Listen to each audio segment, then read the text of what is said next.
પોરબંદરમાં કમલાબાગ પોલીસ સ્ટેશનમાં ફરજ બજાવતા પીએસઆઈનું અકસ્માતમાં મોત થયું છે। જીએમબીના ગેટ નજીક પીએસઆઈ એજી પાડા ફરજ પર હતા તે સમય દરમિયાન કાર ચાલકે બેરિકેડને ટક્કર મારી અને બેરિકેડ સીધું જ પીએસઆઈના માથામાં વાગતા ગંભીર રીતે ઘવાયા। પીએસઆઈને સારવાર માટે લઈ જવાયા પણ તેમનો જીવ ન બચી શક્યો। જે કારે ગેટને ટક્કર મારી તે કાર હતી કોસ્ટગાર્ડની। મૂળ અમરેલી જિલ્લાના રાજુલાના એજી પાડાને 1 વર્ષ પહેલા એએસઆઈમાંથી પીએસઆઈ તરીકે બઢતી મળી હતી અને પોરબંદર કમલાબાગ પોલીસ સ્ટેશનમાં ફરજ પર મુકાયા હતા। તેમના પરિવારમાં શોકનું મોજું ફરી વળ્યું છે। હવે તેમના પાર્થિવ દેહને પોલીસ હેડક્વાર્ટરમાં ગાર્ડ ઓફ ઓનર અપાશે અને ત્યારબાદ તેમના માદરે વતન રાજુલા લઈ જવાશે। પોલીસનો એક બંદોબસ્ત રાખેલો હતો અને ત્યાં જેટી પર આવતા જતા વાહનોનું ચેકિંગ ને બધું શરૂ હતું। એ ચેકિંગને શરૂ હતું એ સમયે ત્યાં બેરિકેડિંગ લગાવેલા હતા।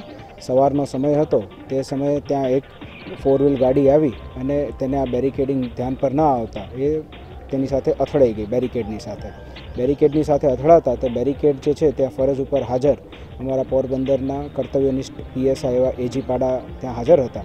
તે બેરિકેડ તેઓના માથા પર લાગ્યું જેના કારણે તેઓને ઇન્જુરી થઈ અને તે ઘટના સ્થળે બેભાન થઈ ગયા। ત્યારબાદ ત્યાં હાજર પર પોલીસના જવાનો તેમને લઈને અહીંયા ભાવસીજી હોસ્પિટલ ખાતે આવ્યા જ્યાં તેઓની સારવાર શરૂ હતી અને સારવાર દરમિયાન દુઃખદ ઘટના બની છે, તેઓનું અવસાન થયેલ છે।